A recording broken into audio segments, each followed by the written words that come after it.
tell them who I am. Well, I came, I'm a man. 6 shooters in both my hands. I'm a cold-blooded brother, a real bad mother. Watch out, honey, here I am.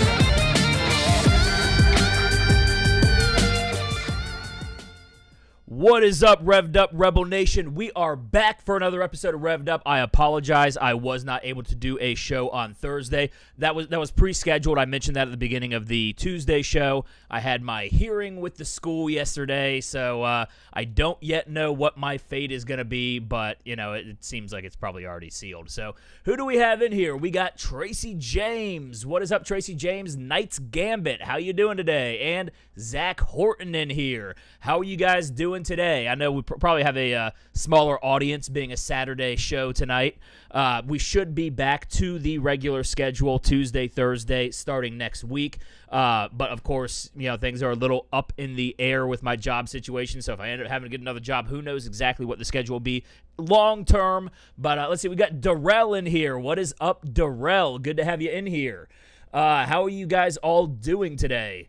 Got a lot of stuff to talk about. The main thing, the big story is that I think we are about to be facing a large increase in definancing people that are political dissidents, and we're already starting to see it. We're starting to see it pick up steam. We're starting to see this mode of operation really start to take foot, and it is not going to be good. That is absolutely a fascist state when you have where the banks and financial institutions are deplatforming a single political party's rivals. That is not a good idea. That is not a good, very un-American. It's about as un-American as you can possibly get. So I did have one thing from Libs of TikTok that I wanted to start out with today. Let's see. I want to give some people a chance to get in here. So everybody, let me know how y'all are doing and what's going on in your lives right now before I get going here. It's let's see. So we're going to be talking about that. We're also going to be talking a little bit more about some of the stuff that is following up from Tuesday's show on the war for our children. The left is increasingly ramping up their grip and trying to usurp parental controls from actual parents and trying to raise them by the left-wing liberal establishment agenda, which, you know, I don't even like calling it liberal anymore because it is so illiberal. It represents absolutely nothing that looks like classical liberalism, nothing that was the foundational classical liberal principles of America. To be liberal, you have to be of liberty. But so much of what the left is doing today is absolutely destroying any sense of liberty and personal rights that were bestowed upon us by the Constitution. So, anyways, let's get into this right here. So, I saw this. I just thought this was hilarious. It says urban vax ads be like, and it's making fun of the vaccination ads that are aimed at the urban communities, which we all know that just means, you know, Black and Hispanic communities. So it's they're mocking it though, so it's pretty funny. What's up? Related to black men between the age of 18 and 30? Hey, Vato, I'm here for diversity purposes. What's up? Nothing, just came from eating some fried chicken and watermelon. What y'all up to? We about to go get this vaccine. Vaccine? Nah, I don't trust that homeboy OG dog. I hear it give people blood clots. Nah, pimp. It's frickin' fresh. Yeah, fool. Those are just some rare instances of 6 people out of 7 million people who got it, eh? And Johnson & Johnson is still about 70% effective. Plus, there are many other vaccines that have an efficacy rate of over 90%. You know what I'm saying? Wow, I never knew that hood collard greens fan. Well, now you know, food stamp homie, yes, eh? And for more information, visit your local pharmacy or go to cdc.gov. My nigga. Oh my God. So those guys are clearly mocking the very racist ads that are put out to try to get Black and Hispanic people to get the vaccine. And yeah, Darrell says trust the vaccine. Says I see that shit. I see that shit on every fence in my hood. I want to black them out. Yeah, that's but now we have the ultimate example of that came out, and this is one of the most cringe things I've ever seen. They brought Juvenile out of retirement. I don't even know if he was ever retired, but he hasn't been heard of since the 90s, to do a remix of Back That Thing Up called Vax That Thing Up, and it is as ridiculous as it sounds like it will be. You finna online date chat, find a mate chat. Open up BOK ass, okay yeah. Profile picture looking tight chat. Nice chat, got your bio reading right chat. Precise chat, but before you find a date chat, you gotta wait chat. Gotta go vaccinate chat, get it straight chat. Girl, you look good, want you vax that thing up. You's a handsome young brother, want you vax that thing up. Dating real life, you need to vax that thing up. Feeling freaky all night, you need to vax that thing up. Girl, you look good, want you vax that thing up. You's a handsome young brother, want you vax that thing up. Dating real life, you need to vax that thing up. Feeling freaky all night, you need to vax that thing up. I know you can't stand it, no holding hands, chick. But when we get the shot, we gon' be romancing. Girl, you could be the queen after quarantine. We could meet up at the spot and we could do the thing. Internet date chat, I'm your mate chat. Download the app, shawty, you ain't gotta wait chat. I love it when you hold me, eggplant emoji. You could be the young hot thing, I'll be the OG. Girl, you look good, want you vax that thing up. You's a handsome young brother, want you vax that thing up. Dating real life, you need to vax that thing up. Feeling freaky all night, you need to vax I'm that playing. thing I'm up. playing. Girl, I keep you playing look this good, because want you there's vax something I that want to thing up. comment on Looking after decent, the looking woman vax that thing up. goes. Acting full of sleep, you need to vax that thing up. Herd immunity when you vax that thing up. If you wanna get sticky and hot, go, get the shot. If you wanna smash some dude named Scott, go, get the shot. Go get the shot, go, get the shot. BLK says go get the shot. You wanna smash with Scott, smash with Scott. BLK says. Now, all right. So enough of that. I don't want to keep showing that. But she's getting this in. If you want to smash with there's something sort of incredibly racist about the fact that they are just using they are appealing to the most licentious predilections of humanity to target minorities. Maybe it's just me, but that seems a little racist to me. And it does look like, I mean, that Libs of TikTok thing that I played, that skit mocking this stuff, this is exactly that. This is what that is.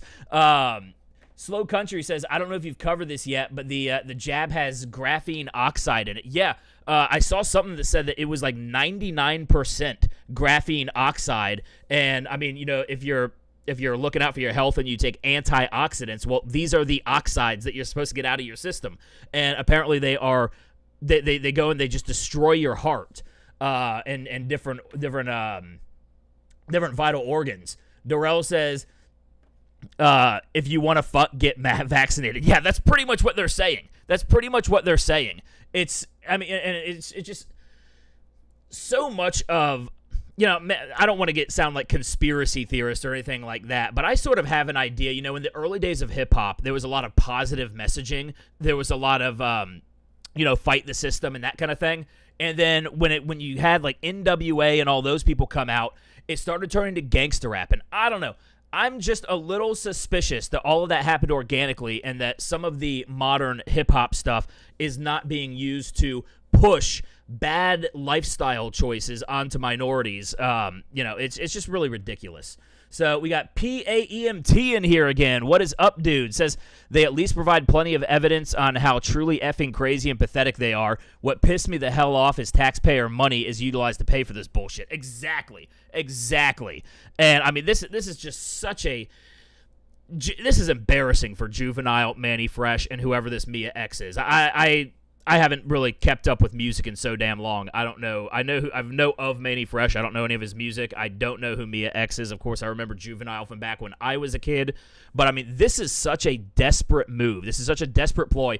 And I know a lot of black people, they don't want to get the fucking shot because they're like, yeah, we remember the Tuskegee Airmen. And I don't blame them. Hell, I'm not getting the fucking shot. I'm not going to get that damn thing. I don't trust it. It's not even a vaccine. It is an experimental gene therapy medication. So I can't blame anybody who doesn't want to be a guinea pig for this. But the fact that they put this sort of disgusting trash out in order to sell the vaccine, it doesn't make me trust you anymore. It does not make me trust you anymore. Darrell says that's the bigotry of low expectations. Exactly. It's the bigotry of low expectations. And we see that constantly permeating through all of these white left liberals, or not even liberals, they're white leftists, the white Marxists, who view everything as the oppressed and the oppressor, and that if you are a minority, you are oppressed and you have no agency of your own to improve your living conditions. It is absolutely insulting in a free country where you have upward mobility. Although I will say that, upward mobility has certainly decreased in the age of corporate consolidation as we start to see more of the state and the corporate world merger. I think there's a term for that. What is it? Economic fascism. So the more we see of that, the upward mobility is shrinking in this country, but excuse me. But it is still a country where you can start your own business and make your own way if you put in the work and the effort to get things done. Now we had this came out this came out 2 days ago. A female student speaks out against school's transgender bathroom rule, abetting the sin. And the thing I really like about this is that they are actually invoking God in it. I like that they are actually invoking God, because for so long, people on the right are afraid to make arguments where their religion is the basis for their belief, because there's been this whole hyper-constructed notion that church and state are completely separate, and they have no overlap whatsoever. But of course, we all know that this country was founded upon Christian principles, and that to entirely abandon Christian principles means you are ultimately going to abandon the founding principles of this nation. And we see that more and more and more in today's society as the left grows increasingly atheistic, not less religious, by the way, not less religious, but increasingly atheistic. They are still very dogmatic. But that is one of the reasons. Sorry, guys, I'm still getting over whatever I had last week. It has been slow getting over it, so I've got drainage and stuff. So I apologize if I cough and that's a little annoying. But anyway, so a female student at Forest Middle School in Virginia spoke out at a recent school board meeting against the school's transgender bathroom rules. Changing your gender is considered to be a sin, and you are saying God has made a mistake with your gender. By allowing this rule to be passed, you are abetting the sin, said the student whose identity was not disclosed. And again, I love this messaging, because we do need to start bringing back the Christian ethos into the political debate, because all politics are inherently religious when it comes down to it. Even a lot of people who say they are not religious, their worldviews are still formed and informed by some sort of religious background, some sort of religious theological ideology. And in the West, that is Christianity. And the more we go away from that, the more we lose the principles of freedom and a self-governing society. So the students' comments regarding the transgender bathroom policy came as Bedford County School District announced that critical race theory will not be taught in any of the school's districts. However, they will institute culturally responsive teaching. Now, if anybody reads that sentence and doesn't say, they're just renaming it, they're just creating a new euphemism. They're going to continue teaching the same things that are undergirded by critical race theory. They're just going to, instead of calling it critical race theory, instead of calling it anti-racism or whatever it is, they're going to call it culturally responsive teaching. This is what the left always does. They always change the definitions of words in order to control the dialogue that's going on, in order to mask what their agenda is, and then also to take things that are culturally traditional and reframe them as something that is negative and needs to be done away with. So kindergarten students will begin to be taught that Juneteenth is a national holiday for second graders, is a national holiday, and second graders will no longer be taught that Martin Luther King Jr. worked for social justice, but rather advocated for it. I mean, I don't know if that's a distinction without a difference, or it's. I'm not going to get into all that, into the finite linguistics of that, but high school students will be offered an elective course on African American history, separate from the traditional history lessons currently being taught. Now, I mean, if you look at the African studies that go on in the university levels, the collegiate levels, a lot of it is going to be undergirded by Derek Bell, who invented critical race theory, or I guess he was one of the original propagators of critical race theory. So it sounds to me like they are just renaming critical race theory, and they're still going to be teaching the principles and ideals that are informed by critical race theory. So the school board announced that teachers will also be required to take training classes on how to better understand diversity in their classrooms. Now, do you think that diversity is going to be about diversity of viewpoints, diversity of socioeconomic differences, or anything? No, it's all going to be rooted on surface level diversity, which is going to be, race, your sexual orientation, your gender, all of these different surface level immutable characteristics that they use to pigeonhole us into different boxes and divide the populace. Now, this is going to follow up from really what I was talking about on Tuesday with the war for our children. And I'm sure most of you guys have already seen this because this has been talked about. This came out one day after my episode about the war for our children. I mean, just go ahead and prove me right. So, we're coming for your children. San Francisco Gay Men's Chorus pushes the woke agenda. In honor of Pride Month this past June, the San Francisco Gay Men's Chorus released a song outlining how they'll convert your children. Yeah, they tried to come out. I'm not going to play this. Actually, you know what? I do want to play just a little bit of it because I want to comment on the guy who's kind of the lead guy in this. What's up, JG Mopar? JG Mopar is in here. Says hello to everybody. Tracy James says, hey, you're late and gay. I guess the whole Don the plebeian media terms of late and gay are now being incorporated into the Revved Up Rebel Nation. So I got no problem with it. Or we can say late and super straight. Let's see. That guy is really creepy. The lead guy, JG Mopar says that guy is really creepy. The lead guy, yeah, JG Mopar says late and super straight. Yeah. Oh, that's hilarious. And yeah, that was actually kind of what I wanted to show, why I was going to play just a very short portion of it, is because I want to show something about this lead guy.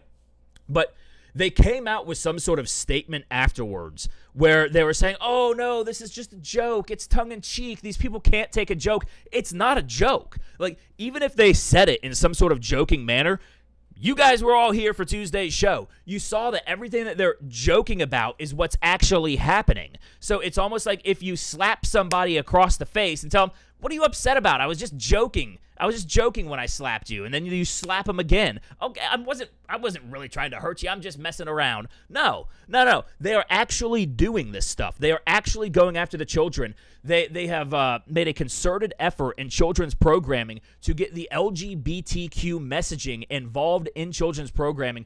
And what they're trying to do is they are trying to they are trying to diminish the parents' role in instilling values into children. So they want to override the parents' influence. And, I don't know if I talked about this on the show. Maybe I did. I might be repeating myself here. But, essentially what you're going to end up having is you're going to have a culture that is so hegemonically imbalanced towards this LGBTQ ideology that they're going to end up hating their parents. And they know that they're okay to do that because their parents are going to respond with unconditional love no matter what. But just for acceptance, just to go along and to fit in, they're going to go into this whole LGBTQ lifestyle that is going to be detrimental to their growth and development as a person. I don't know. Has anybody been following Milo Yiannopoulos recently? I didn't even realize he still had a YouTube channel. I thought he was banned off of YouTube, but apparently Milo still has a YouTube channel, and he just recently celebrated his 1-year anniversary of no longer being gay, and and I mean, it's really interesting. Now, I mean, he's got some mullet that inadvisable hair choices. I'm not sure that he's really selling it, that he's full on the straight bus, but he threw his $150,000 engagement ring into the Pacific Ocean, and he's starting up a whole new organization aimed at basically turning gay people straight again and instilling in them the virtues of, Christ and Christian ideals and Christian values and that kind of thing. But anyways, let me play just a second of this. I don't want to go too far down the Milo rabbit hole, but I find it really interesting what he's doing. As we celebrate Pride and the progress we've made over these past years, there's still work to... I guess before he plays, what I want to point out is just look at how dead in the eyes this guy is until he starts talking about your children. be done. So to those of you out there who are still working against equal rights, we have a message for you. You think we're sinful? You fight against our rights. You say we all lead lives you can't respect. But you're just frightened. You think that we'll corrupt your kids if our agenda goes unchecked. Funny, just this once, you're correct. Notice how he only lights up and gets a glimmer in his eye when he is revealing that, yes, we are going to come after your children. And it's really creepy. It's really disgusting. And all the autist mad lads over at 4chan have started going through and they're finding out who these people in the chorus are, because they have that whole portion. Yeah, they have this. So they're cross-referencing who these people are with FBI crime databases and finding out that I think so far at least 4 of them are registered sex offenders, and one of them is a registered sex offender with inappropriate sexual conduct towards someone under the age of 14. So that's right. We've got sex offenders and pedophiles saying that they are coming after our kids. Meanwhile, we have all of our children's entertainment is being absolutely overrun by this. It's not a joke. It's not a joke.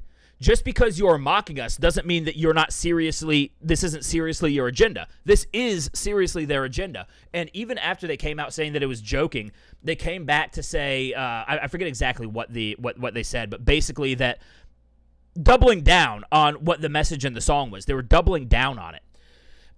Now, this is, let me see what you guys are saying. Let's see. Darrell says it's not a joke when they're actually running with it in the culture. Yeah, exactly. It's not a joke when they're actually doing this, when they're actually going after your kids.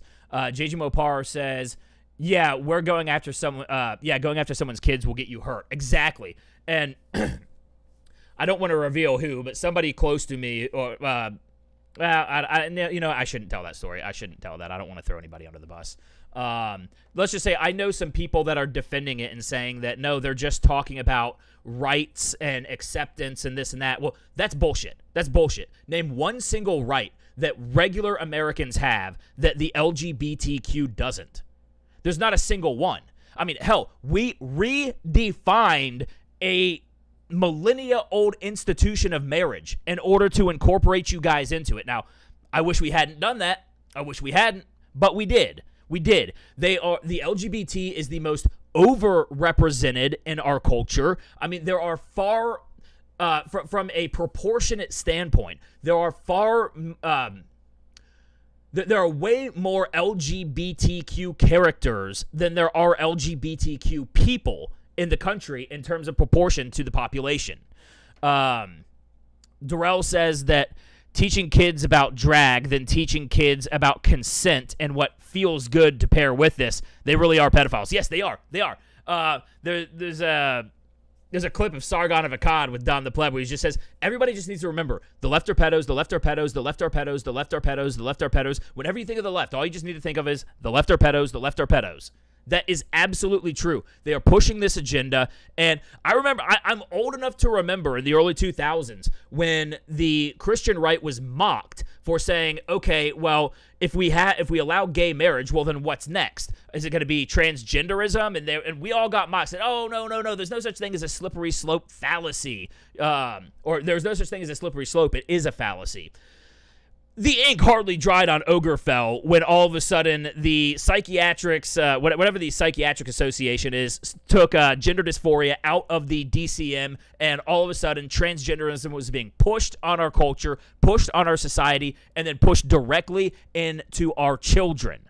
And it's Slow Country says, such jokers at the Olympics, those dipshits were picked to represent the country. What a joke. Oh yeah, you talking about the people that say if they win they're going to burn the American flag on the podium, and then the woman who turned her back on the national anthem. Yeah. These people are all grifters. They just want attention. They have turned oppression into a currency, a social currency, and they're trying to cash in on it. They're trying to cash in on it. Now, this is from this is a hilarious Twitter account, by the way. Gays posting their L's online. And this is one of the funniest things I think I've ever seen. And not to keep going back to Milo Yiannopoulos, but Milo Yiannopoulos was talking about how he thinks that at the root of everything, at the root of all the problems, especially with the gay community, it's deadbeat dads, and then also those who have, been molested or suffered some sort of abuse in that sense. But then most of the people in the LGBT, it all comes down to issues with their dads. And so watch this video. It is statistically impossible for a gay to possess all 5 of the following: math skills, a good relationship with their father. It is statistically impossible for a gay to possess all 5 of the following: math skills, a good relationship with their father. It is statistically impossible for a gay to possess all 5 of the following: math skills, PEMDAS, bitch, a good relationship with their father. It is statistically impossible for a gay to possess all 5 of the following: math skills, a good relationship with their father. It is statistically impossible for a gay to possess all 5 of the following: math skills, a good relationship with their father. It is statistically impossible for a gay to possess... Oh my God. Dude, I saw that shit and I just cracked up, and I think Milo's right. I think it comes down to the dads. I think it comes down to the dads not being present in the kid's life and not instilling in them the masculine virtues that is a father's role. JG Mopar says, WTF. Come on. I mean, it's true, though. I mean, if you are in that community, it is highly likely that you do have a bad relationship with your father. Slow Country says, the root of all problems is evil and corrupt practices that warp the mind of folks, and it spreads like wildfire. I mean, yeah, I mean, the root of all problems, I mean, yeah, evil people, definitely. Evil and corruption, I mean, that really is, if you live a good, clean life, you are bound to be more happy. Sorry, I'm making up words now. I know how to grammar, everybody. I know how to grammar. Yeah, I mean, corruption is, of course, and I mean, corruption of the soul, corruption of the mind, corruption of the heart, all of that stuff is what leads you down these paths. And if society does that at large, then, the whole society gets drugged down with it. So PAMT says, getting called into work, be safe out there, keep fighting the demons. You as well. Go on out there and go save some lives. I'm assuming you're an EMT, so... All right. Now, we also had this comes out now. Critics blast the Washington Post over keeping kink and pride for children. Can someone on the left tell me at what point the slippery slope stops? I mean, keeping kink and pride is not... When you're taking kids to this stuff, they want them inundated with this young. They want... And it just goes actually back to what Slow Country just said about corruption. This is all about corrupting our youth. This is all about corrupting our children before they have a chance to even get a footing in this world. So a Washington Post contributor has declared that keeping kink and pride parades is okay even when children are present, sparking massive social media backlash. Lauren Roello, a current contributor for the Washington Post, wrote an article where she defended the practice of massively gratuitous displays of a sexual nature at Pride, also known as kink. Her article faced major backlash across social media after she dragged her children to a Pride parade. This is what she wrote. And this is what the left thinks is okay for children. When our children grew tired of marching, we plopped into a nearby curb. We just got settled in. Our elementary schooler pointed in the direction of oncoming floats, raising an eyebrow at a bare-chested man in dark sunglasses whose black suspenders clipped into a leather thong. The man paused to be spanked playfully by a partner with a flog. Does any of this sound like it's age appropriate for an elementary school kid? Absolutely not. So the kid says, "What are they doing?" My curious kid asked as our toddler cheered them on. The pair was the first of a few dozen kinksters who danced down the street, laughing together as they twirled their whips and batons, some leading companions by leashes. Yeah, we've seen this at these fucking Pride events. At the time, my children were too young to understand the nuance of the situation, but I told them the truth, that these folks were members of our community celebrating who they are and what they like to do. There's a word for this, ladies and gentlemen. It's called grooming. They are grooming children. You are not always supposed to just pursue all of your most base desires. You are supposed to channel your higher will to do not just what you want to do, but what you ought to do. And that comes with some sort of sacrifice to your most basic instincts, your most base instincts, your debased instincts. Oh, we got Tessian Rousseau in here. What is up? Good to have you back in here, Tessian. Says the EU Parliament voted that corrupting children is not just okay, but should be encouraged. No surprises. No surprises there whatsoever. These people will stop at nothing. And this is why I'm starting to take a very hard line against the LGBTQ whole community, because if you do what you do in the privacy of your own home and you keep it to yourself the way that us straight people do, we don't have straight people walking around like this, acting like this with each other. That would be obscene and inappropriate.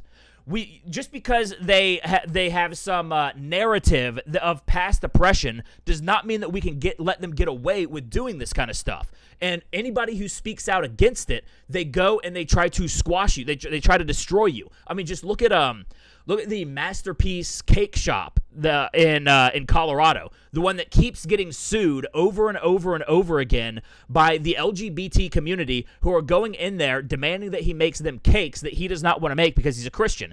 So it all started when I'm sure you guys are familiar with this, but when he wouldn't make a cake for a gay wedding. He said, you can buy a pre-made cake, but I'm not going to use my artwork in order to support or celebrate a homosexual union. That is against my religion. It is against my beliefs. It is against my values.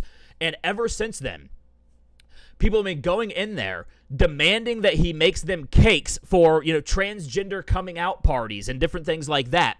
And apparently there's another cake shop just on the other side of the street. So this isn't about them not having access to a cake. This is about them being so intolerant of anybody who does not share their worldview that if you don't, they will shut you down.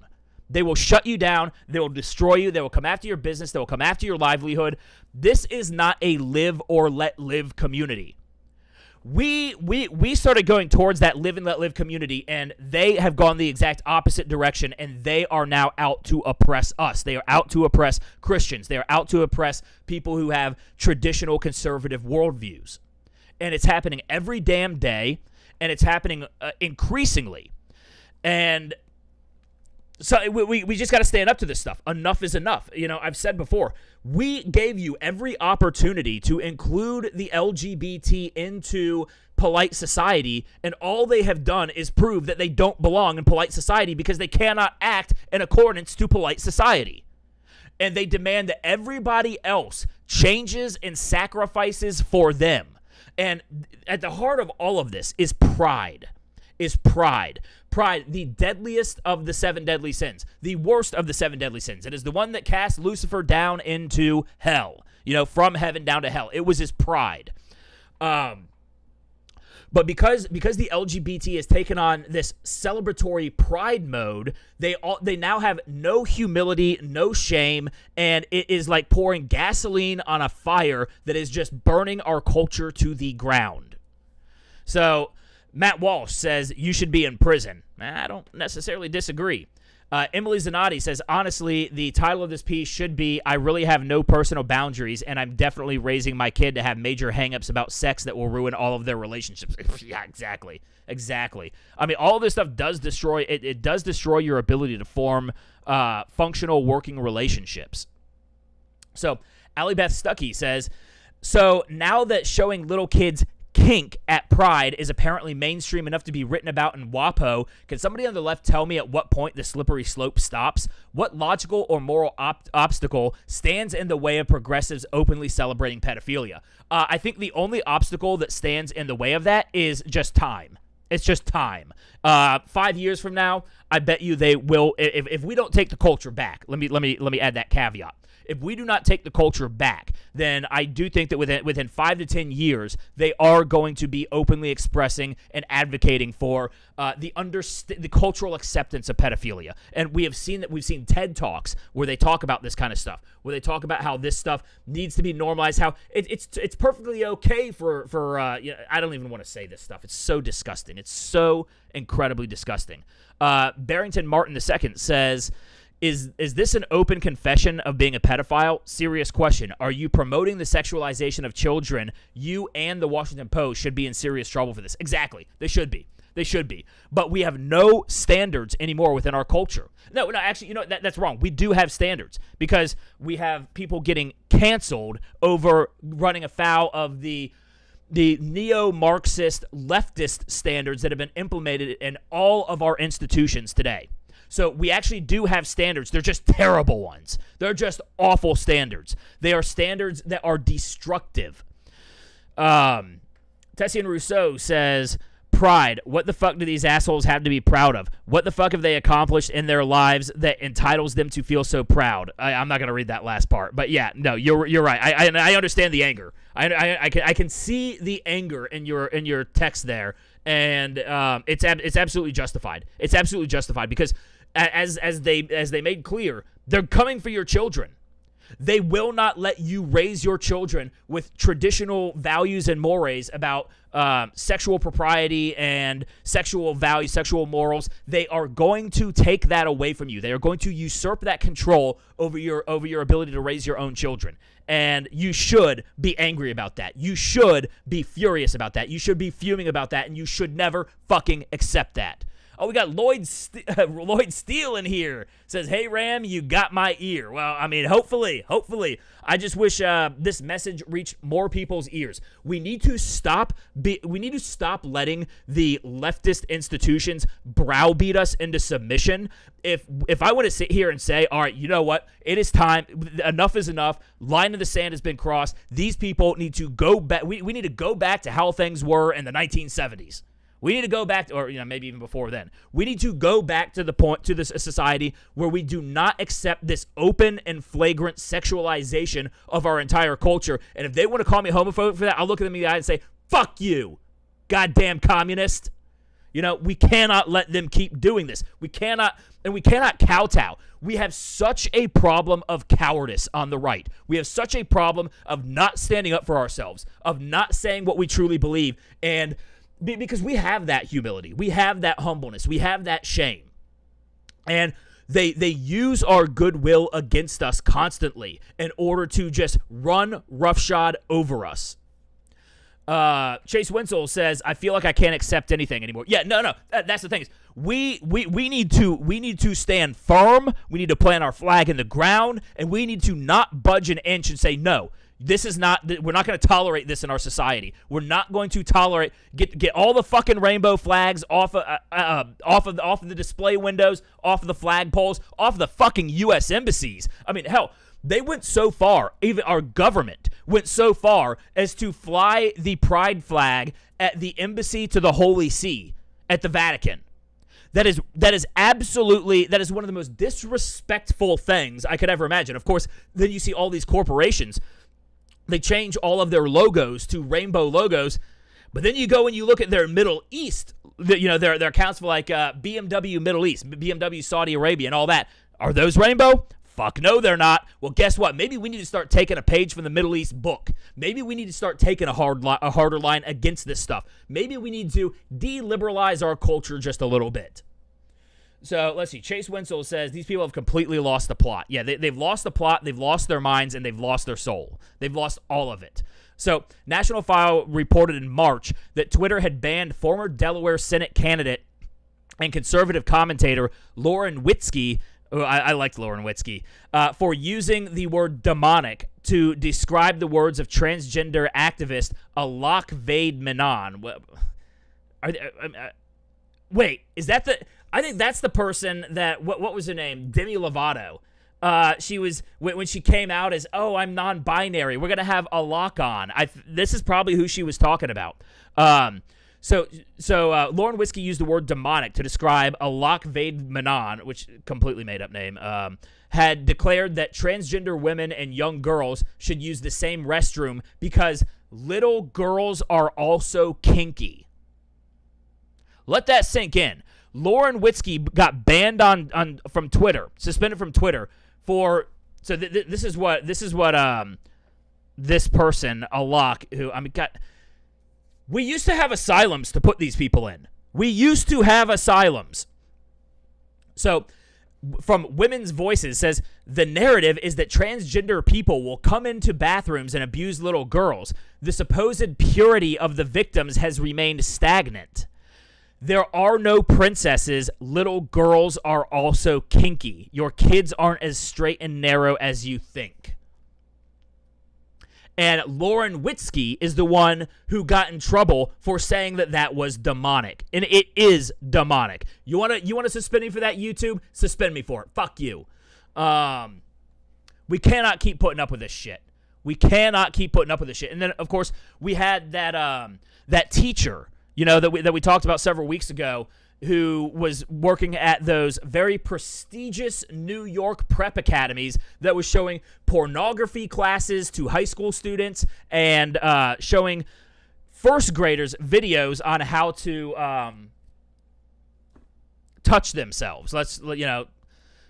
Well, if that wasn't enough, now we actually have the New York Times putting out a glowing article defending this pedophilic woman. We got another asshole in here, says wood chippers. Yeah. Maybe I need to start a wood chipper factory. I'm God damn.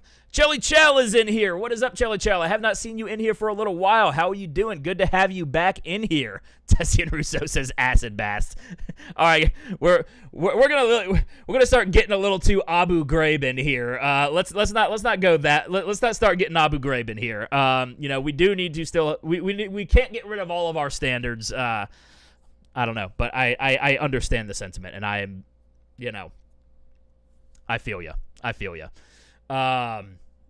So we have this academics rush to defend teacher who taught pornography literacy, showed first graders cartoon about masturbation.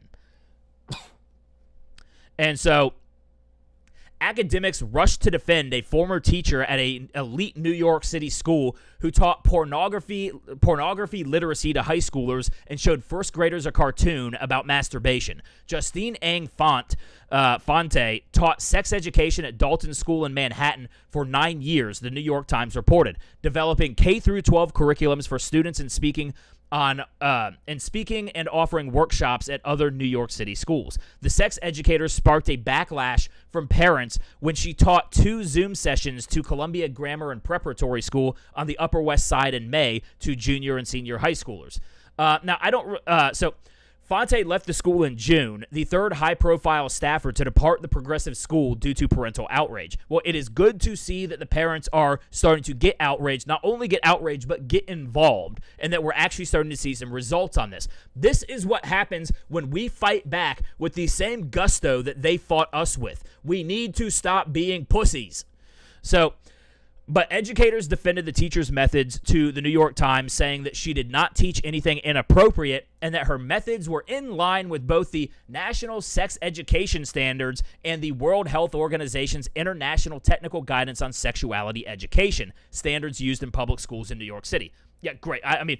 I think if 2020 taught us anything, it's that the World Health Organization should never be listened to. In fact, if the World Health Organization says one thing, the opposite should probably be what is accepted. So, Jelly Jello says, "Good, thanks. Been working, and they moved my son's ship out date. So, is that sooner or later? I hope he's okay. Let's see." Jelly Chow also says, "Yep, agreed. Parents need to speak up." Exactly. We need to get involved. We need to start getting more involved in local politics. The federal government is going to be much harder to fix because the swamp is so entrenched in the federal government. But if we can take over our local and state governments, we can use nullification in order to limit the actual access that the tentacles of the Washington, D.C. swamp monster the grasp that they could have on our lives, on our local and state lives. So now look at it. So this is a New York Times article. Look at this picture that they took of her. This is the picture that they took of her, looking up off to the sky, the glint in her eyes. They hired a professional photographer to take this picture, and they're trying to make her look like she's brave, courageous, defiant, standing up. I mean, as somebody who worked in the film industry and knows cinematography and, tangentially photography, how you frame somebody, how you position them in the frame does a lot to the psychological interpretation of the people who view that image. They are trying to make her look stoic. They're trying to make her look like the sympathetic character, that she is up fighting against some system for some just cause. That is, just the framing of this image, the way that they shot her, it's very you don't look at that image and see somebody who is a pervert pedophile that is corrupting children. You look at her, you look at that, and you see somebody who is brave and courageous and fighting the good fight. She's not fighting the good fight. She is not fighting the good fight whatsoever. Now,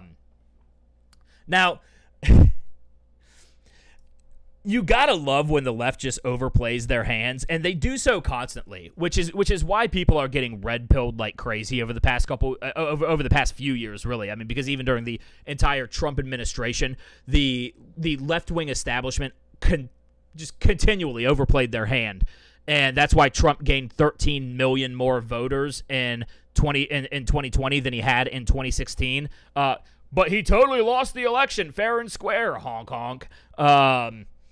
So parents are concerned about critical race theory indoctrination parents concerned about critical race theory indoctrination are now QAnon, according to NBC.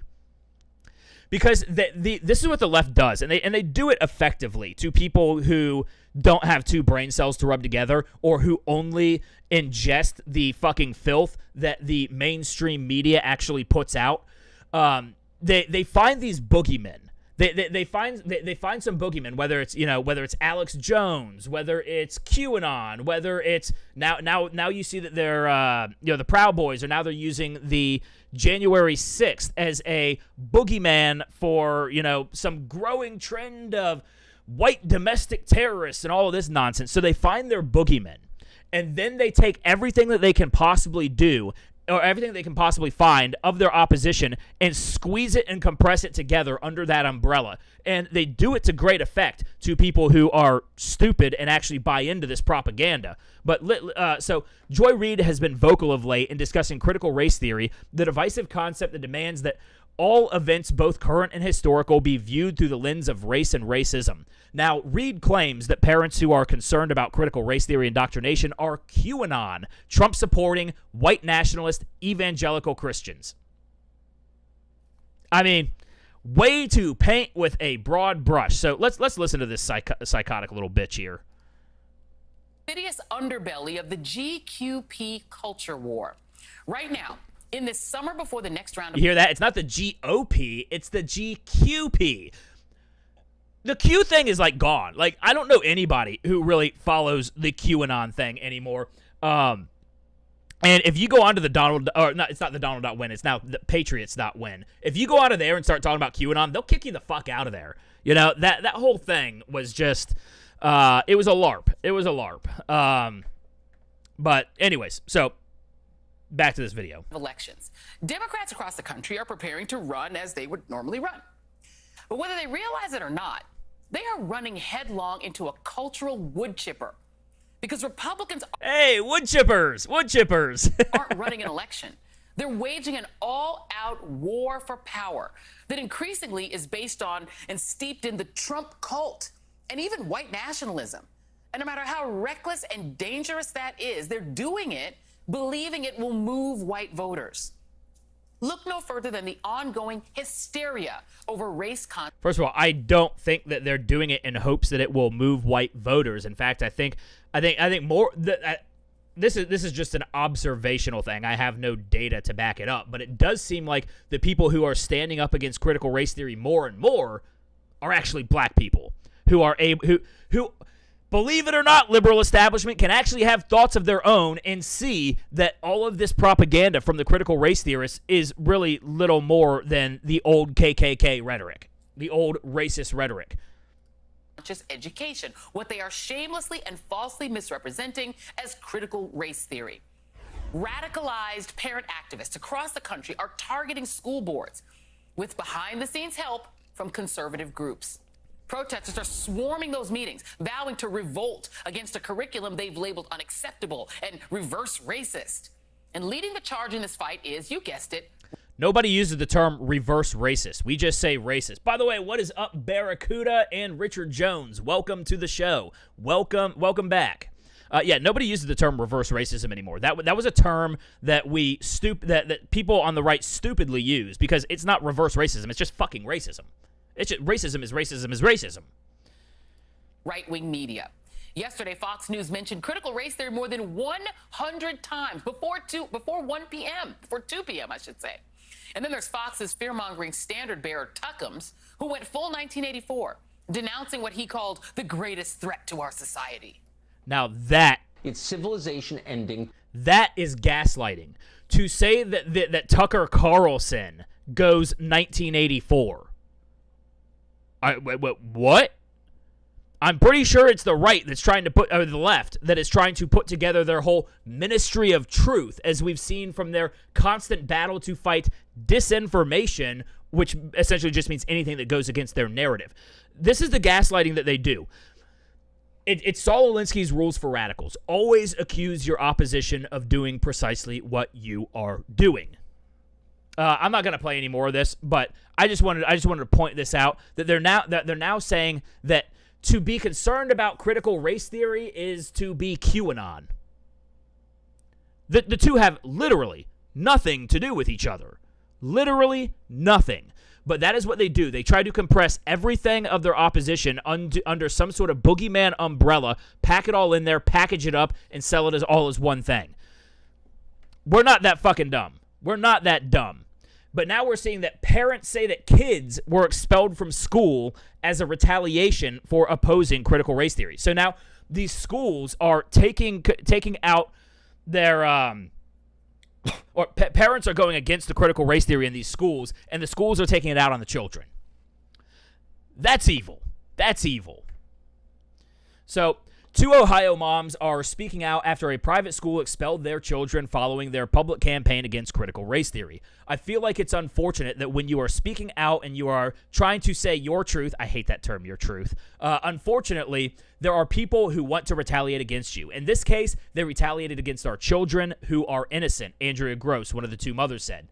The school, Columbus Academy, expelled several students alleging that their mothers breached part of their contract when they decided to lead a public effort against the school and their curriculum. The mothers claim that the school is indoctrinating their children with critical race theory. So now, if you speak up against what they are trying to instill in your children, they're going to take it out and punish your children for that. So we tried in the best way possible to represent and speak up not only for our children, but also our teachers. In a private school, they did not have a union. At a private school, they did not have a union. I believe a lot of it is coming from the National Association of Independent Schools, said Amy Gonzalez, the other mother leading the fight. The 2 mothers spent months organizing the Pro-CA Coalition, a community-based group fighting against critical race theory and other divisive topics being taught in their children's schools. The schools released a statement following the expulsion of the students saying Columbus Academy does not comment on the circumstances of any student or family, meaning they just want to be able to get away with it. However, any parent who has waged a public campaign of false and misleading statements and inflammatory attacks harmful to the employees, the reputation, or the financial stability of the Columbus Academy would be in clear violation of the enrollment agreement and would be denied re-enrollment the following year. So, false and misleading statements, we all know that is what the institutions use to gaslight anything that just goes against their narrative. They're running back to that old well of false and misleading information. But there we have it. You know, they're coming after the kids. They're coming after the kids. Let's see. Barracuda says, war with the Viking guy and based granny at the helm. Yeah, flag-waving Meemaw. That flag-waving Meemaw, that is one vicious woman. You do not want to cross her. Tessie Rousseau says, take the fringe nut jobs opposing you and portray everyone opposing you as those nut jobs. Yeah, exactly. Exactly. So Barracuda says, they underestimate us. Yes, they do. Yes, they do. Because the right is galvanized like I have never seen before. It all came from under Trump, because it was very difficult for the right to galvanize under the old uniparty system, the pre-Trump uniparty neocon system, where we were just set forth to always be the happy-go-lucky losers. No, we are not going to take that shit anymore. We are not going to be the aw shucks losers. Well, maybe we'll get them next time. That is not us. That is not us anymore. We are based. It's the populist uprising is what it really is. It is populism. It is going against the establishment. And, when I was younger, when I was probably, teens and maybe even into my early 20s a little bit, I considered myself a leftist, even though I don't think I was. I think what it really came down to is that I was anti-establishment. And at that time, growing up in the 90s, the Christian right kind of had the mantle of the establishment. Kind of forget where I was going with that, actually. So I've always been very anti-establishment, but to... I lost my train of thought. Fuck. It was just hard for us to galvanize. But yeah, that is what the populist movement is doing, is that they are taking down the establishment, and that is why so many people were so invigorated by Trump, is because it wasn't just a conservative agenda. I mean, Trump isn't even really all that terribly conservative, but he was anti-establishment, and that is exactly what we needed in our system, where 35 years of just rot and decay in this neoliberal, neoconservative establishment, this globalist establishment, was really starting to seep into the infrastructure of our country, and it was all starting to collapse around us. We could feel it. We could feel that all of the power was so centralized into such a small group. We could see that the corporate world and the public sphere were starting to just blend together. They were just starting to merge and congeal. And we had to have something that shook that up and changed that. And that's what Trump provided for us.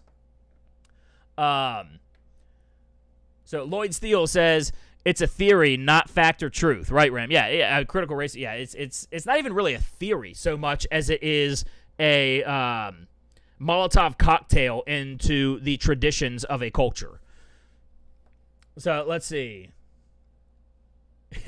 What up, Barracuda? All right, so Tracy James says, can anybody answer me this? If a school loses half of the kids in the district, where does that unused money go from the drop in enrollment go? Oh, I don't. Probably into the coffers of some friend of the superintendent who has a company that they contracted, and it'll go through graft and all that sort of political corruption. Tessie Rousseau says Trump pissed them off because it wasn't his turn. Trump never had a turn. I will take a little bit of an issue. It wasn't that it wasn't his turn. It's that he wasn't in the club. He wasn't in the club. They were never going to line up Trump for him having a turn, because he was always going to just be a bull in the china shop of the ivory tower. So, actually, I want to. Let me see. I might jump ahead here. Give me just a second here. I might jump ahead, because that really leads me to a very good video that Tucker, let me find it real quick. So Tucker, on his show the other night, read a Twitter feed. And it's a longer video than I like to play on my show, but I think it was so good that it really needs to be said, and I think it perfectly worded everything. So I'm going to play this video here, and... where is it? Okay, here we go.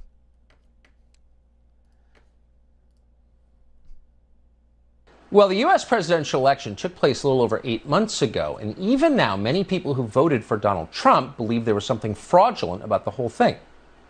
Why do they think that? Well, they have reason to feel that way. Indisputably, there was some misconduct at some polling places and vote counting stations, and next week on this show, We'll consider the evidence from Fulton County, Georgia in some detail. It's worth knowing about it. But it wasn't just the way that votes were counted or the voting machines that shook people's faith in our democracy. It was the preceding 4 years and the way our ruling class behaved during those 4 years. Yesterday, an historian and podcaster called Daryl Cooper wrote a remarkable series of tweets in which he tried to explain why so many Trump voters believe the last election was rigged. Really smart. He crystallized it. We'd like to read some of it now. Quote, "Here are the facts, actual confirmed facts that shape the perspective of Trump voters. The FBI spied on the 2016 Trump campaign using evidence manufactured by the Clinton campaign. We now know that all involved knew it was fake from day one. The voters this was aimed at are Tea Party people, the type who give their kids a pocket constitution for their birthday and have founding fathers memes in their bios. The intel community spying on a presidential campaign using fake evidence, including forged documents, is a big deal to them. Trump supporters know the collusion case front and back. They went from worrying the collusion must be real to suspecting it might be fake to realizing it was a scam, and then watched as every institution, the intel agencies, the press, Congress, academia, gaslit them for another year. Worse, collusion was used to scare away good people from working in the Trump administration. They knew their entire lives would be investigated. Many quit because they were being bankrupted by legal fees. The DOJ, the press, and the government destroyed lives and actively subverted an elected administration. This is where people whose political identity was largely defined by a naive belief in what they learned in civics class began to see the outline of a regime that had crossed all institutional boundaries. That regime stepped out of the shadows to unite against an interloper, Donald Trump. Interloper, yep. A lot of Trump supporters understand this regime is not partisan. They know that the same institutions would have taken opposite sides if it was a Tulsi Gabbard versus Jeb Bush election. It's hard to describe to people on the left how shocking and disillusioning this was for conservatives, people who encourage their sons to enlist in the army and hate those who don't stand for the anthem. They could have managed the shock if it only involved the government. But the behavior of the corporate press is what really radicalized them. They hate journalists more than they hate any politician or government official because they feel most betrayed by them. The idea that the press is driven by ratings and sensationalism became untenable. If that were true, they'd be all over the Epstein story. But they're not. The corporate press is the propaganda arm of the regime. Nothing anyone says will ever make them unsee that, period. This is profoundly disorienting. Many Trump voters don't know for certain whether ballots were faked in November 2020, but they know for absolute certain that the press, the FBI, and the rest would lie to them if they were. They watched the press behave like animals for 4 years. Tens of millions of people will always see Brett Kavanaugh as a gang rapist based on nothing because of CNN. And CNN seems proud of that. CNN led a lynch mob against a high school kid. They cheered on a summer of riots. Republicans always claimed the media had liberal bias, but they still thought the press would admit the truth if they were cornered. It's a very different thing to watch the media invent stories out of whole cloth in order to destroy regular people's lives and spark mass violence. Time magazine has told us that during the 2020 riots, there were weekly conference calls involving, among others, leaders of the protests, the local officials who refused to stop them, and media people who framed them for political effect. In Ukraine, we call that a color revolution. Throughout the summer, Democratic governors took advantage of COVID to change voting procedures. It wasn't just the mail-in ballots. They lowered signature matching standards and a lot else. Then there was Hunter Biden's laptop. Big Tech ran a full-on censorship campaign against a major newspaper to protect a political candidate. Period. Everyone knows it. All of the tech companies now admit it was a mistake, but the election's over, so who cares? It goes without saying that if the New York Times had Don Jr.'s laptop, which is full of pictures of him smoking crack and engaging in group sex, with lots of lurid family drama, emails describing direct corruption, the New York Times would not have been banned. Think back. Stories about Trump being urinated on by Russian prostitutes and blackmailed by Putin were promoted as fact, when the only paid for by his opposition and disavowed by its source. The New York Post was banned for reporting on true information. The reaction of Trump people to all of this was not, no fair. That's how they felt about, say, Romney's Binders of Women story in 2012. This is different. Now they see, correctly, that every institution is captured by people who will use any means to exclude them from the political process. and yet they still showed up in record numbers to vote. Trump got 13 million more votes than he did in 2016. He got 10 million more than Clinton got. As election night dragged on, his voters allowed themselves some hope. But when the 4 critical swing states, and only those states, went dark at midnight, they knew. Over the ensuing weeks, they got shuffled around by grifters and media scam artists selling them conspiracy theories. They latched on to one, then another increasingly absurd theory as they tried to put a concrete name on something very real. Media and tech did everything to make things worse. Everything about the election was strange, the changes to procedure, unprecedented mail-in voting, the delays, etc. But rather than admit that and make everything transparent, they banned discussion of it, even in direct messages. Everyone knows that, just as Don Jr.'s laptop would have been the story of the century. If everything about this election dispute was the same except the parties were reversed, suspicions about the outcome would have been taken very seriously. See 2016 for proof. They understand why courts refuse to take the election case. What judge will stick his neck out for Donald Trump knowing that he'll be destroyed in the media as a violent mob burns down his house? It is a fact, according to Time magazine, that mass riots were planned in cities across the country if Trump won. Sure, they were protests, but they were planned by the same people as during the summer, and everyone knows what that would have meant. Judges have families too. Forget the ballot conspiracies. It's a fact that governors used COVID to unconstitutionally alter election procedures, something the Constitution states that only legislatures can do, to help Biden make up for a massive enthusiasm gap by gaming the mail-in ballot system. They knew it was unconstitutional when they did it. It's right there in plain English in the Constitution. But they also knew the cases wouldn't see court until after election.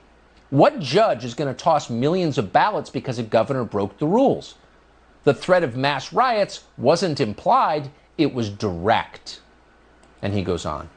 In the end, Daryl Cooper writes, not every theory about election fraud is true, but Trump's voters, quote, are absolutely right that their government is monopolized by a regime that believes they are beneath representation and will observe no limits to keep them getting it. End quote. That is true. Wow. I mean, that entire, it was a Twitter thread from this guy at Martyr Made, which I need to follow them. I think it was 25 tweets. Holy hell. I'm almost envious of their ability to so clearly, so concisely, and so succinctly put forth everything that we have been feeling. There's nothing in that thread that can be refuted. Those are the facts. Those are the facts. It was spot on. Chelly Chell, you're right. It was spot on the entire time. That entire thread was completely right. Completely right. And then they wonder why we, I was about to say, what I was about to say didn't even make sense because we haven't. Aside from that one little riot at the Capitol on January 6th, we haven't done shit. It's amazing that we have not been taking to the streets and rioting, and because we don't riot. That's the whole thing. Is we don't want to burn down our communities. We don't want to burn down our local businesses. We don't believe in that sort of activity.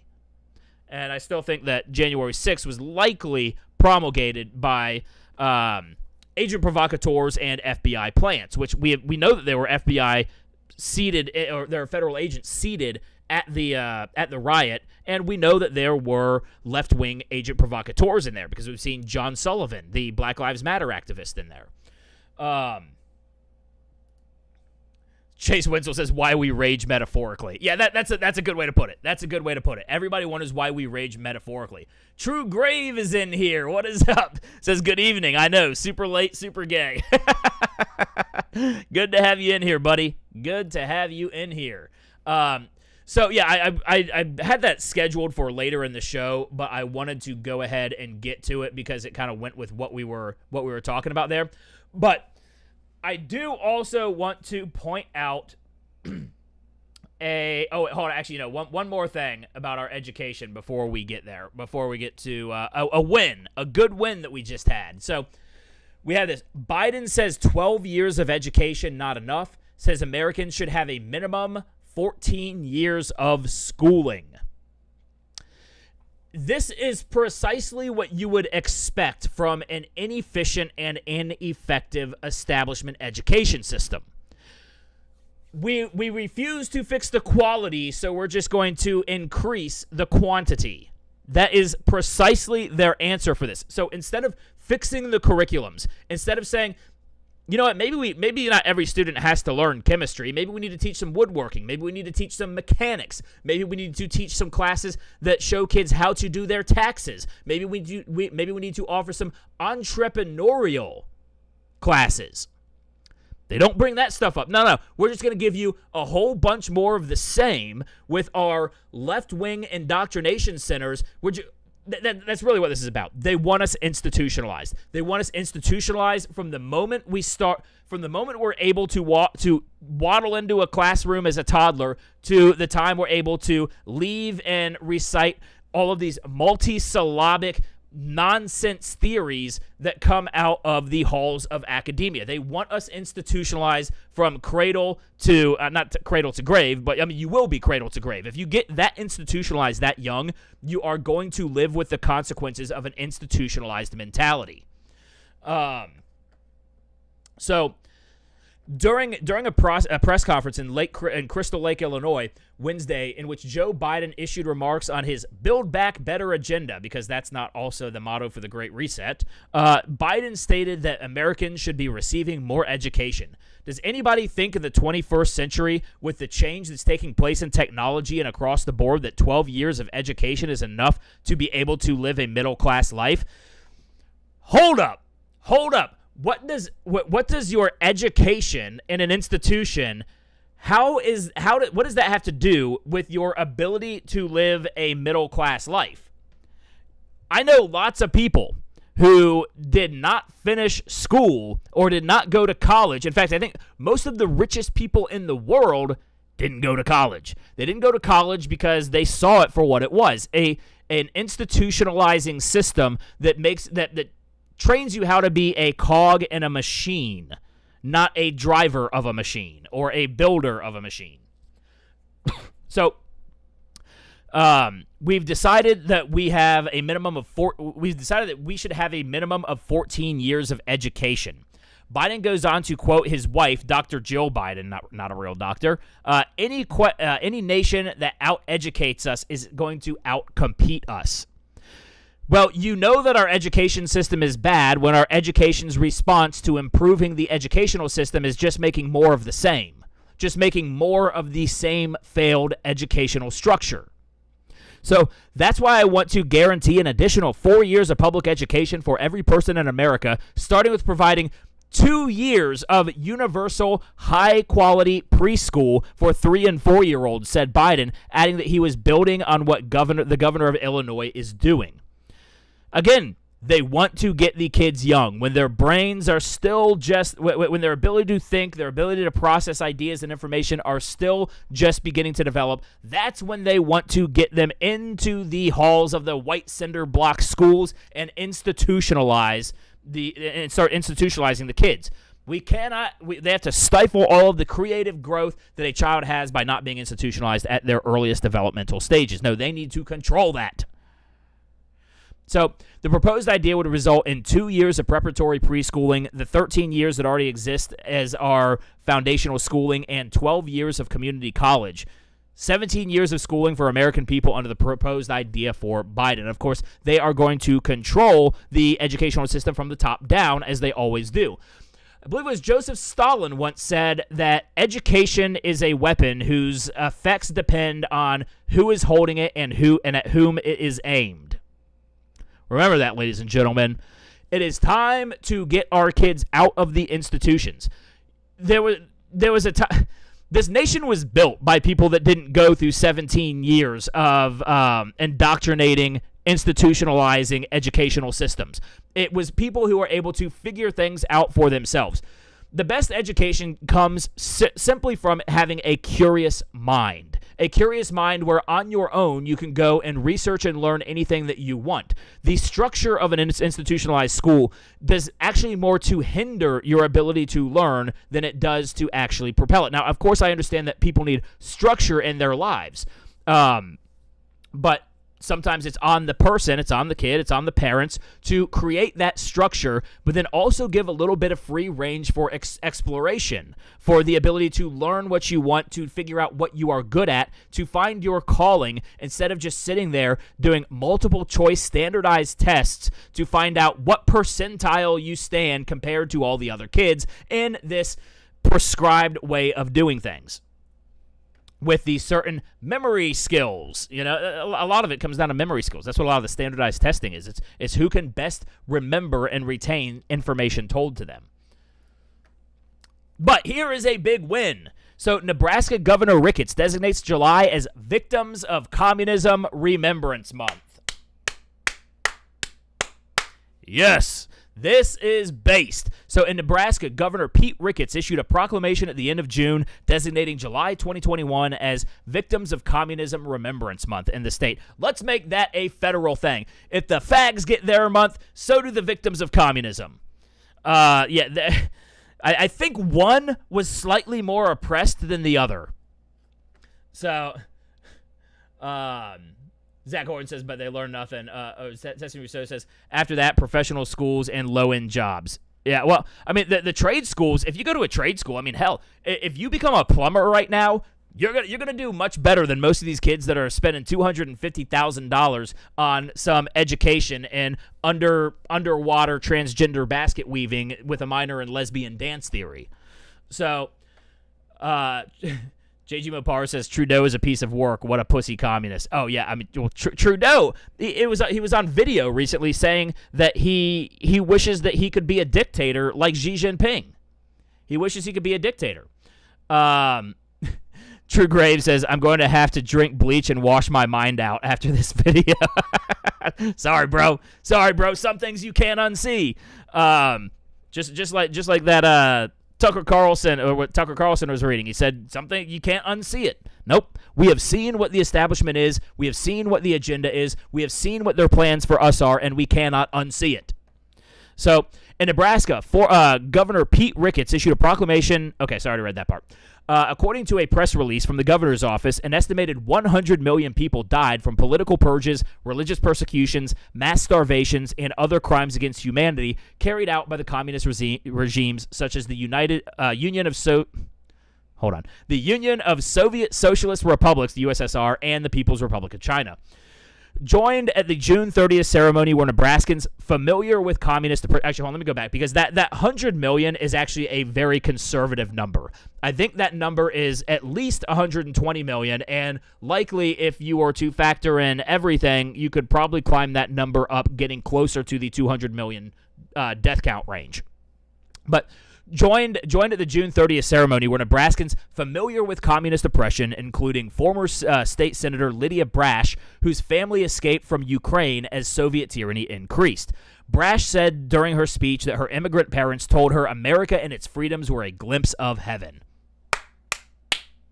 Why do you think that people swim across 90 miles of shark-infested water to get away from Cuba to come to America and then become straight-up based conservatives? Because they lived the tyranny. They lived the oppression. So all of these Marxists who like to frame the world in the entire dynamic of oppressors and oppressed and like to say that we, the free country of America, are the oppressors, and they have no idea what they're talking about. They want to instill the most oppressive political systems the history of mankind has ever fucking seen. Because they're useful idiots. They are dumb asses. So, she invited the crowd to join her on her mental journey, describing the conditions she grew up in. She described breadlines, living a life in hiding due to a person's background, limited water use, and dilapidated and dangerous housing. Being forced from their homes, Newman described the choice her family was faced with: stay and die or leave and live. Tessie and Rousseau, I think you probably know a little something about this topic right here, being that you are from Romania. So they swim 90 miles to fight oppression. Why else? That might be the comment of the night right there. They swim 90 miles to fight oppression. Yeah. JJ Mopar says, my coworker said when she came to U.S. from Vietnam years ago, he could not believe the freedoms we have. He says he still gets goosebumps when he thinks back to his first steps in the USA. Man, that's just beautiful. That's beautiful. But these people on the left, they are all so spoiled. They have no historical frame of reference. They stand on the shoulders of giants and believe they are flying because they are instilled with a sense of hubris. It's so much hubris that they have no self-awareness of that they do not know what they don't know. So being forced from their... Okay, so during the ceremony, Governor Ricketts reminded Nebraskans of the hundreds of millions of people who continue to live under communist regimes that curtail freedoms and lack respect for human rights. Yes, there are no human rights in a communist system, in a Soviet system. They do not... Marx did not even believe that humans had a soul. He believed that we were all nothing more than just matter, immaterial, or just material matter. Material matter, the same as, I don't want, yeah, whatever. Same as this cup. I am just this cup of water that somehow is able to have synaptic connections. It's all insanity. It's all stupid. Marx always looked at cause and effect in the exact reverse way. He always got it exactly backwards when he looked at cause and effect. But anyways, this is the big story. This is what I really wanted to talk about today, and this is what I think the next dangerous step in the taking absolute control of our institutions, of our nation, and disrupting our freedoms is really going to come from. Banks are now dictating what customers are permitted to purchase with their own money. If this leftist ideology takes over our financial institutions the way that it has started to do, then we are going to be excised from being able to operate within the economy, which likely leads to, well, starvation and death. Starvation and death.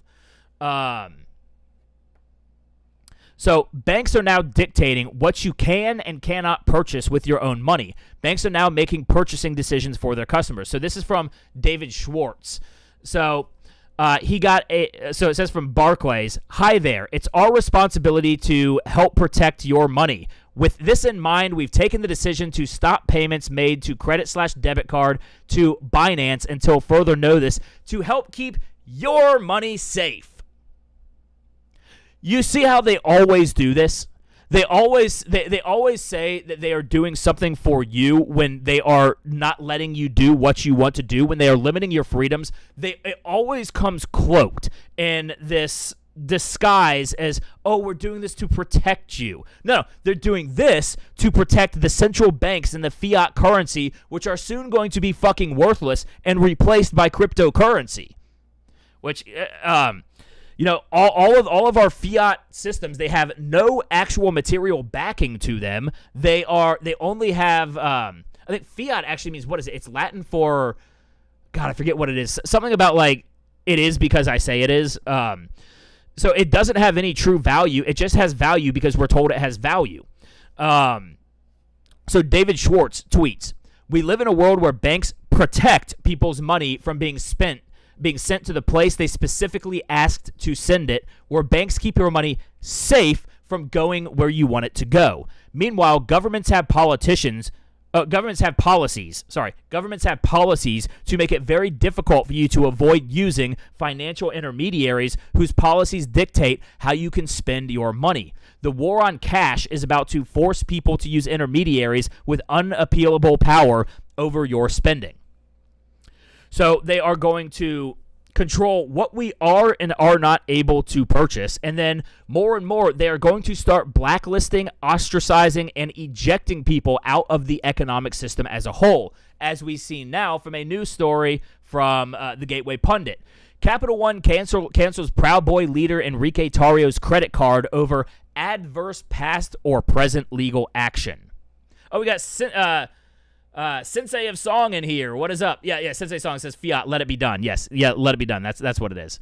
Sensei of Song says missed your last few shows at Ram Thorburn. Listening while cooking beef tenderloins. Murica. Man. Oh, that sounds good. You're getting me hungry over here. So Capital One closed a credit card belonging to Proud Boys leader Enrique Tarrio due to the bank discovering adverse past or present legal action involving an individual or entity associated with the account. Tarrio is facing a misdemeanor charge of destruction of property in connection with the alleged burning of a church's Black Lives Matter banner in D.C. last year and local weapons charges. On June 29th, Capital One sent Tarrio a letter saying that they are closing the account, and he has had for approximately 12 years, and that there is nothing he can do about it. So, speaking to the Gateway Pundit, Tarrio expressed despair that Republican leadership is not doing anything to protect people from this type of overreach. He says, I don't know if I'm numb to getting banned off platforms already, or this is acceptance to the way of the New West. I don't know what it would take to finally get Republicans united in speaking up against and legislating against this unconstitutional and inhuman practice of definancing conservatives. Maybe if it would happen to them, because it will, they'll start doing something about it, Tarrio said. For now, I will do what any entrepreneur would do, and that's find a temporary solution to fix this problem until it gets fixed. So, banking bans have become the latest tactic being used in the war against right-wing voices that get a little bit too loud. The National File reported in February that Gab CEO Andrew Torba said that his platform was banned from 3 different banks in 3 weeks alone for political reasons. One of the banks told Torba on Monday morning that they could no longer do business with the site because of all the bad things the press has written about Gab. You can't let somebody bank with you because the press says bad things? That sounds like they are admitting to a very incestuous relationship. So in June, Wells Fargo banned former U.S. House candidate and current American Greatness contributor Peter DeBrasco and former Republican Senate candidate and America First activist Lauren Witzke. Speaking to National File about the situation, DeBrasco stated, Clearly, there's been some kind of conspiracy within Wells Fargo to ban prominent right-wingers from using their banking services. This is yet another reminder that major monopolies in both banking and big tech are not operating within the purely free market capitalistic system. They must be broken up and their CEOs and executive-level employees and board members jailed until we can figure out how to stop discrimination from private companies against the political right. And this is me, somebody who, even as, it used to be the conservatives who are really against antitrust. I've always actually been a fan of antitrust laws because at the end of the day, the reason that we support small government in America is because we support decentralized power structures. That is actually the core of the American philosophy of limited government.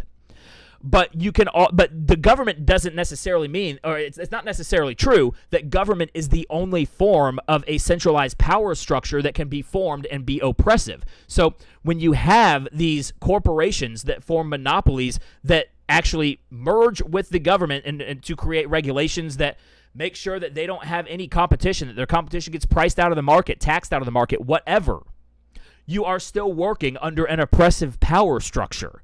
And that is ultimately what drives the American belief in limited government. Through the whole neoliberal establishment, that 30 years of disgusting globalist movements, we came under the impression that you had to be either for business or for you either had to be for business and against the government or for government and against business.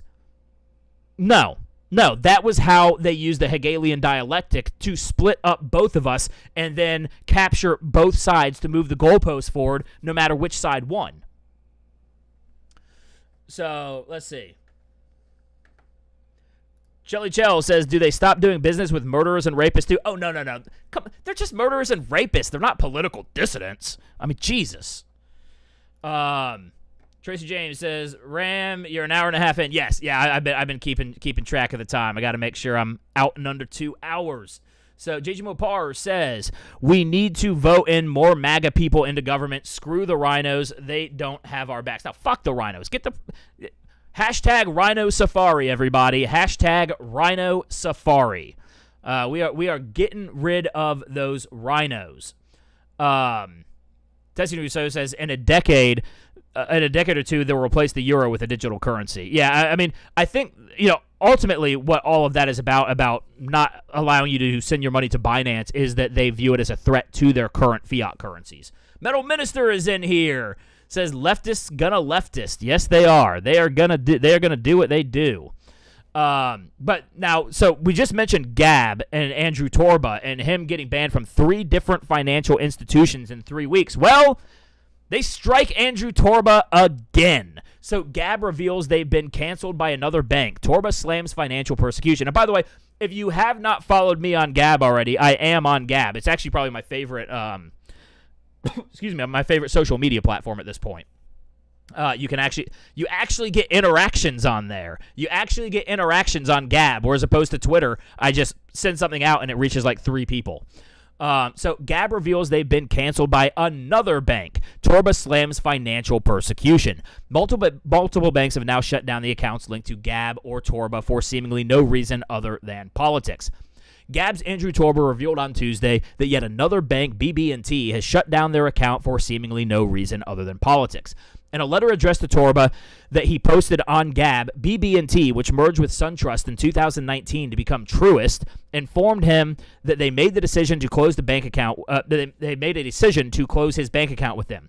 This decision is not based on credit reporting information or any other consideration related to your credit, the letter read. We have made this decision because some or all of your account activity is not consistent with the intended purpose of the account. What the fuck does that even mean? What does that even mean? We got something new in here. Bobby Henry, what is up, dude? Welcome to the Revved Up Rebel Nation. Good to have you in here, buddy. Let's see. So, we have made this decision because some were all okay. Yeah, exactly. Okay, so that's where I was. Okay, intended for the purpose of the account. What is the purpose of a bank account if not to move money around? What purpose are they talking about? That is such a poor excuse. They don't even make an attempt to define what it means. Charlie Chow says, I don't have a Gab. You need to get on Gab, girl. Get on Gab. Gab is great. I love Gab. So one of those banks was even supposedly a Christian credit union, ECCU, who sold Torba on working together to build God's kingdom, only to ban Gab for no stated reason. 2 of the other banks had previously been named as NBT Bank, which mostly operates in the northeast of the country, and the City National Bank of Florida. City National Bank of Florida. What a name. City National and Florida. That is like all 3 levels. That doesn't make sense, but okay. Anyways, since the Biden administration came into office, Gab has faced tremendous banking challenges, said Torba, speaking exclusively to National File. He claimed that the Operation Choke Point, an Obama-era program which was originally meant to target banks who worked with firearms companies, is being weaponized against us for political reasons, just as it was used in a similar way against conservative businesses during the Obama administration. Wait. Do you mean to tell me that our institutions have been weaponized against us? Not looking at you, IRS, or Lois Lerner in the IRS. Metal Minister says, what a shock. Banks, which are backed by the federal government, which is crawling with leftists, are shutting down those they disagree with. That's not fascistic at all. Yeah, holy shit. Yeah, it's totally fascistic. But we're the fascists, guys. We are the fascists. According to the fascist establishment, we are the fascists. So, ironically, BB&T was well known for being a libertarian institution, with one of their former chairmen, John Allison, going off to head the Cato Institute, and according to reports, gave their staff members copies of Ayn Rand's Atlas Shrugged to read. However, the current CEO of Truist, which BB&T has now merged into, has apologized for the bank's alleged past role in slavery, despite being founded in 1872. That's cringe. That is fucking cringe. Absolute cringe. All right, so I already covered the Tucker Carlson thing. Another good piece of information. Forensic investigation of the 2020 general election and 2021 primary announced in Pennsylvania. So Pennsylvania is now going to be doing a forensic audit of the election the same way that Arizona did. At least I think it's going to be similar to Arizona. So Pennsylvania State Senator Doug Mastriano just announced a forensic investigation into the 2020 general election and the 2021 primary in the Keystone State.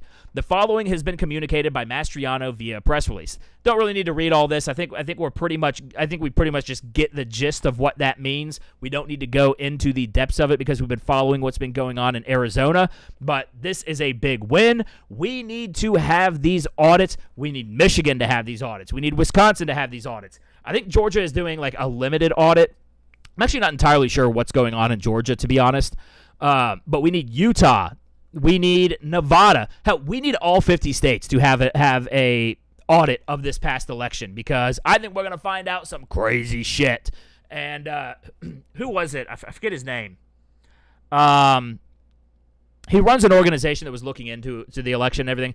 He said that when it comes to the Arizona audit, buckle up. Shit is going to get wild. Shit is going to get wild because I think there's going to be some crazy stuff coming out. Now, I just think that this just had to be pointed out. Obama's White House doctor demands that Biden take a cognitive test. There's something concerning happening. Yeah, meaning he's a fucking potato at this point. He is an absolute potato. Anybody see that clip of him the other day where he just stopped mid-sentence for like 15 seconds, not even knowing what he was talking about? Tyson Rousseau says 5 million vote difference came from New York and California. We will see. We will see. Yeah, he is. JoJo, yes, he is a potato. He is a fucking potato. So the man who served as the White House physician under former Presidents Barack Obama and Donald Trump is again demanding that President Joe Biden take a cognitive test, saying that it is becoming increasingly obvious that there is something concerning happening. Representative Ronnie Jackson made the remarks in a Fox News interview published over the weekend, saying, "I think he's demonstrating every single day that there is something going on." Yes, he is. Or I don't know that he's representing that there's something going on. I think he's representing that there's nothing going on between his ears.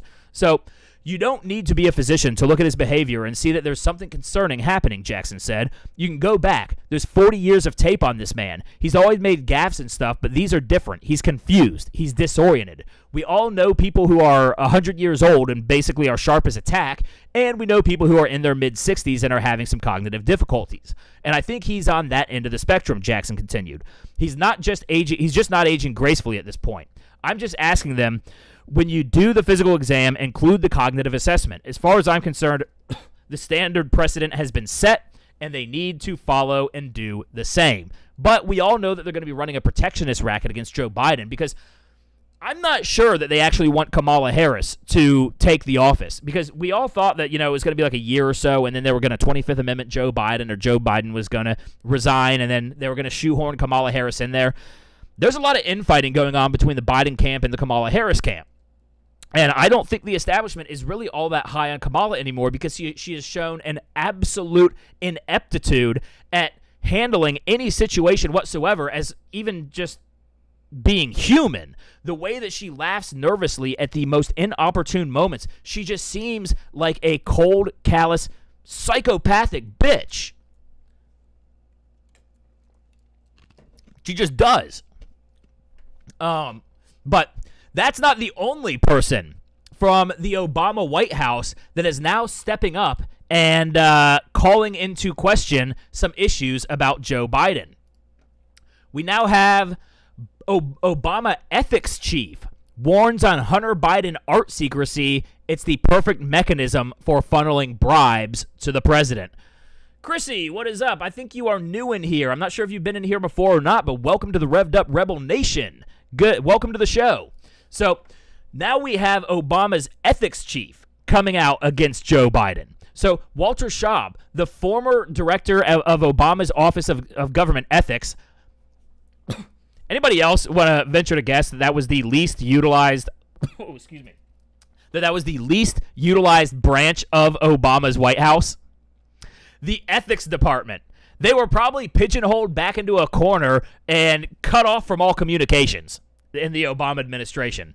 So Walter Schaub, said on a CNN interview, of all places too, CNN, on Friday, that the process surrounding now how Hunter Biden's artwork will be sold creates the perfect mechanism for bribing the president.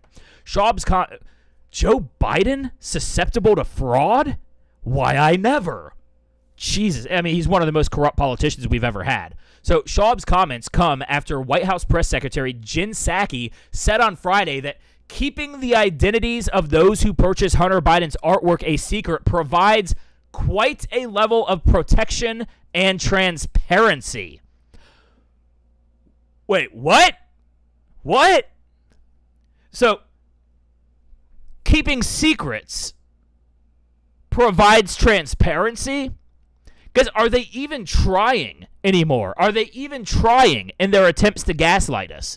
They've gotten so fucking lazy about their gaslighting that it's just so easy to see right through. But I think they have a certain hubris and a certain confidence that they have overtaken our institutions to the point where, like Tucker Carlson was saying, or like the tweet thread that Tucker Carlson was reading, they don't care if we're not. They don't care that we know what they're doing. Because they feel like they've already locked us out and that they have all the keys of the palace, and there's nothing we can do about it. They're going to find out they're fucking wrong.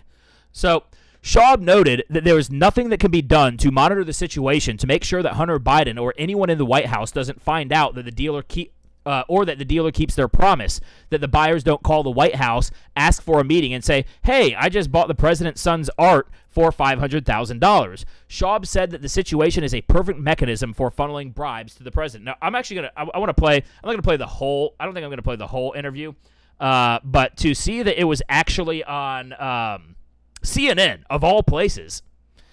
I mean, I guess a broken clock is right twice a day. Janet Taylor is in here. What is up, Janet Taylor? I think you are also new. Welcome to the Revved Up Rebel Nation. I hope all of you new people subscribe to the channel. I don't normally do shows on Saturday. Most of my shows are Tuesdays and Thursdays at 5 p.m. Pacific time, 8 p.m. Eastern time. We have a great time in here. We got a family structure in here.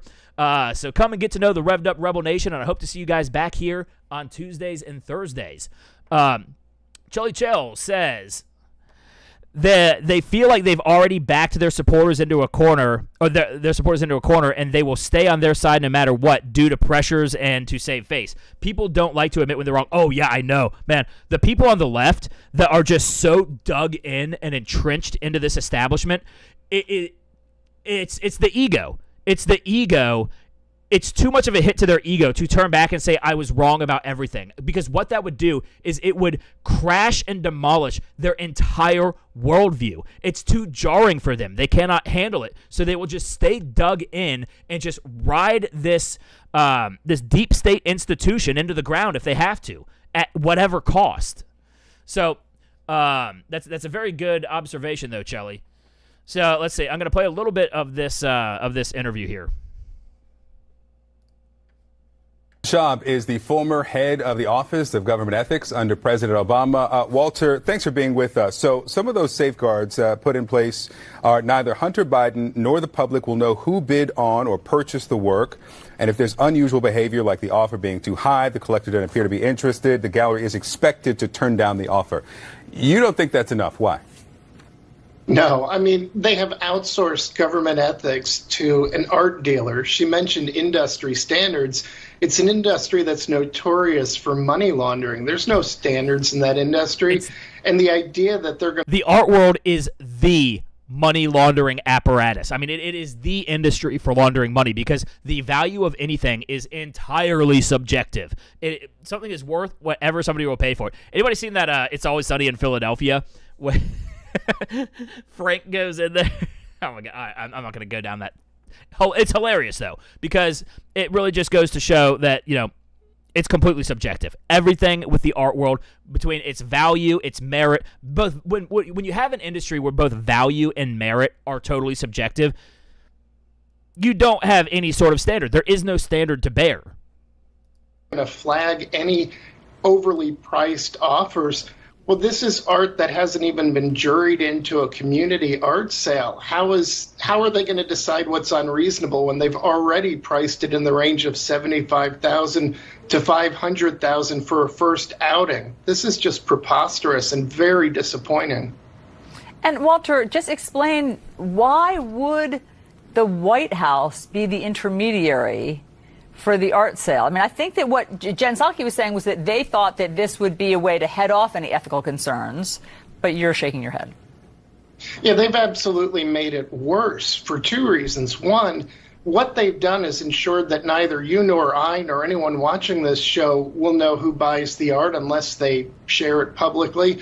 But there's nothing that we can do to monitor to make sure that Hunter Biden or anyone in the White House doesn't find out, that the dealer keeps his or her promise, that the buyers don't call the White House, ask for a meeting, and say, hey, I just bought the president's son's art for $500,000. Now, maybe we trust Joe Biden not to give preferential treatment because he's a better human being than Donald Trump, but you don't run an ethics program on the idea that you hope everybody behaves. If everybody in the world would behave, we don't even need laws prohibiting murder then. So, Walter, let's look at it from this perspective. And art is subjective, right? The appreciation of these pieces, but they're not bad, right? If you look at them, these are things that some collectors might like.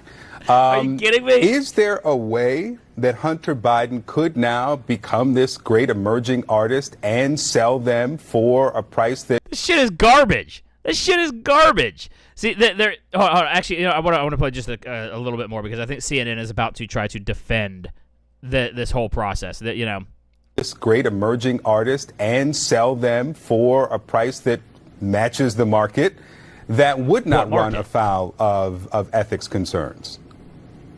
Well, the thing is, it's just got the absolute appearance that he's profiting off of his father's fame. He's not selling under a pseudonym. He's not waiting till his father is out of office. And he's not selling at any price comparable to what other first-time artists are selling. So the White House should have first made its move to have the president try to talk him out of doing this. And if that failed, they should have gone the opposite direction and asked that the name of buyers be released and pledged to the American people that what they would do is... Yes, but according to Jen Psaki, the secrecy, the transparency is in the secrecy. They think we're fucking stupid, ladies and gentlemen. They think we are fucking stupid. We are not. Anyways, guys, that is going to be all for tonight's show. We're getting close to the 2-hour mark, and I don't want to start going down any more threads here. But if you have not already, please hit that thumbs up button. I just had my last hearing with the school. They haven't made up their decision whether they're going to fire me or not. I've been suspended since January because they found out about this channel, and the college academia cannot abide having a pro-Trump America First MAGA mad lad on their payroll. So we are going to find out. So I have no idea when I'm going to find out what the decision is, but it looks like I'm likely going to be out of a job. So if you would like to help keep this channel afloat, there are links to my Subscribestar and PayPal down in the link below. But make sure that you follow me on Gab as well. Oh, we got Old Man in here. You're coming in right at the end. Aw, man. Well, shoot. Yeah, so subscribe to the channel, hit that notification bell. I will be back on Tuesday, and at least for the time being, I'm going to be back on the Tuesday-Thursday schedule. I had to mix it up this week because I had to prep on Thursday for my hearing with the school that was on Friday, and I'm not going to talk publicly about all that yet. But I am looking for, you guys are not going to believe some of the insanity that I've had to deal with some of these people at these college institutions. But anyways, guys, thank you for joining us. And as always, rev your engines, ride hard, and fight like hell. Every time who I am, well,